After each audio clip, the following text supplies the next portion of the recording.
E aí, pessoal, quem está na batalha pela área de controle sabe, não tem como fugir da ISA 1000, é matéria obrigatória. Então, nessa nossa análise, a gente vai direto ao ponto, naquilo que a Banca Sebrasp realmente gosta de cobrar, com foco total nos detalhes que vão garantir aqueles pontinhos da aprovação. Vamos nessa?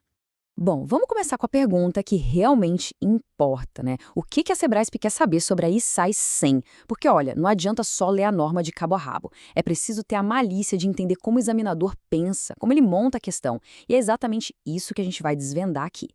Certo. Para a gente dominar a ISSI 100, primeiro a gente precisa dar um passo atrás e entender o quadro geral, onde ela se encaixa nesse universo de normas. Parece básico, e é mesmo, mas muitas questões, daquelas que a gente não pode errar de jeito nenhum, testam exatamente isso. Então, atenção total nesse panorama. Então, todo esse conjunto de normas que a gente estuda é emitido por uma entidade chamada INTO-SAI. E ela organiza tudo dentro de uma estrutura, de um framework chamado IFPP. É importante guardar essa sigla, tá? IFPP. Ela é o nosso ponto de partida para entender como as normas se organizam. E a banca adora cobrar essa hierarquia. Preste atenção. Lá no topo, a gente tem as Intosai, P, que são os princípios mais gerais, mais filosóficos. No meio, que é o que interessa pra gente, estão as ISCI. Elas são o padrão, a norma de verdade, o coração da matéria para a prova. E lá na base, a gente tem as guides, que são só orientações. Onde a banca foca? ISCI. É aqui que a gente tem que concentrar nossa energia. Ok, agora chegamos num ponto que gera uma confusão danada na cabeça de muito candidato e por isso mesmo é um prato cheio para as bancas. Qual é a relação entre as ISSAs, que são internacionais, e as nossas normas brasileiras, as NBSP? Vamos resolver isso de uma vez por todas? Olha que simples. As NBSAPs são, basicamente, a tradução e a adaptação das ISSI para a nossa realidade aqui para o Brasil. O Instituto Rui Barbosa pega a norma lá de fora e dá uma abrasileirada, trocando, por exemplo, o termo entidade fiscalizadora superior por tribunais de contas. Mas a essência, o conteúdo, é rigorosamente o mesmo. E essa frase aqui resume tudo perfeitamente. É para memorizar. Se aparecer uma questão na prova tentando criar alguma diferença de conteúdo entre NBSP e ISOSAI, desconfie. É pegadinha, com certeza. O conteúdo é idêntico, o que muda é só a forma de organizar.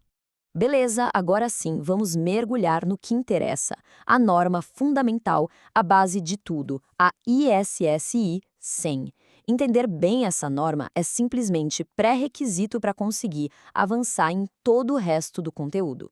A palavra-chave aqui, que a Sebrasp ama de paixão, é essa: todos. Anota aí.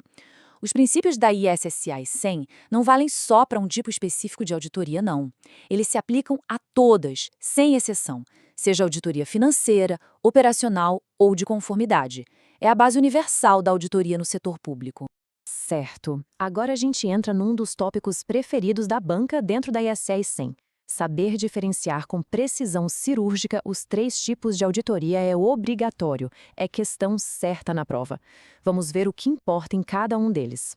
Falou em auditoria financeira? Tem que acender uma luz na cabeça com estas expressões: informação financeira, distorções relevantes e estrutura de relatório aplicável. O que o auditor está fazendo aqui? Em bom português, verificando se as contas da entidade estão certas, de acordo com as regras contábeis. Simples assim. Já na auditoria operacional, o foco muda d'água para o vinho. Aqui, a gente não está olhando para números contábeis, a gente está olhando para o desempenho, para a performance da gestão pública. E a palavra mágica aqui são os famosos 3 Es: economicidade, eficiência e efetividade. A pergunta é: o dinheiro público está sendo bem usado e gerando o resultado esperado? E aqui, pessoal, atenção máxima. Chegamos numa pegadinha clássica da Sebrasp. A definição oficial da ISSI 100 fala dos 3 Es: economicidade, eficiência e efetividade. Percebeu? A norma não fala em eficácia. Aí a banca monta uma questão perfeita, mas tira a palavra eficácia. O candidato que não está atento pensa: ué, tá faltando alguma coisa, tá errado, e erra a questão. Não caia nessa. O item continua correto porque ele está seguindo a letra da norma. E para fechar, auditoria de conformidade. Essa é a mais direta de todas. O objetivo aqui é um só: checar se a entidade está cumprindo as regras do jogo. O critério de auditoria é sempre uma lei, um regulamento, uma norma. É a auditoria da legalidade pura e simples. Olha, esse quadro aqui é ouro. É aquela ferramenta para dar uma olhada rápida na véspera da prova. Ele resume de forma matadora as palavras-chave de cada tipo de auditoria. Usa este slide para fixar de vez esses conceitos e nunca mais confundir um com o outro. Muito bem. Depois de entender os tipos de auditoria, vamos ver quem são os personagens dessa história. A banca adora criar questões para confundir os papéis de cada um. É um conhecimento conceitual, relativamente simples, mas que pode ser a diferença entre o certo e o errado numa questão. É muito simples. Toda e qualquer auditoria no setor público, de acordo com a ISAI 100, vai ter sempre, invariavelmente, 3 partes envolvidas. Não é 2, não é 4. São 3, nem mais nem menos. E quem são essas 3 partes? Primeiro, o auditor, que para a gente é o Tribunal de Contas. Segundo, a parte responsável, que é o órgão ou o gestor que está sendo auditado. E terceiro, os usuários previstos, ou seja, para quem aquele relatório se destina, tipo o Poder Legislativo ou a sociedade em geral. É fundamental saber a definição exata de cada um. Agora, muito cuidado com essa diferença sutil, porque é o tipo de detalhe que a banca explora.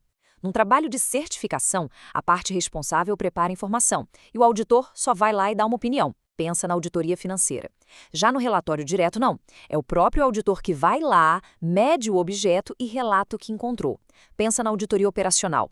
Essa associação é chave. E para a gente fechar o estudo da ISA 100, vamos ao último pilar, os princípios que regem a auditoria. Olha, esse é um tópico que tem presença garantida em qualquer prova da área de controle. Dominar essa classificação que a gente vai ver agora é fundamental. Esse esquema aqui mostra toda a estrutura de princípios. É bastante coisa, né? Mas, para fins de prova, o que realmente interessa, o que costuma cair, é a distinção entre os 2 grandes grupos de princípios que a norma estabelece. E a divisão é essa aqui, olha que lógico. De um lado, temos os princípios gerais. Pensa neles como características do auditor, coisas que ele tem que ter o tempo todo, como ética, independência. Do outro lado, temos os princípios relacionados ao processo, que nada mais são do que as etapas do trabalho: planejamento, execução e relatório. A questão clássica de prova é a banca dar um princípio e pedir para classificar em qual grupo ele está. E esse exemplo aqui é perfeito para mostrar como isso cai na prova. A banca lista lá ética, materialidade, risco e planejamento. E pergunta qual deles é um princípio relacionado ao processo. A resposta, claro, é planejamento. É esse tipo de distinção que a gente precisa ter na ponta da língua para garantir os pontos. Para fechar, fica uma reflexão. Desses 3 grandes pilares da ISAI 100 que a gente viu, os tipos de auditoria, as partes envolvidas e a divisão dos princípios, qual deles ainda é um ponto que precisa de mais atenção nos estudos? Identificar essa fraqueza agora é o primeiro passo para chegar com tudo no dia da prova.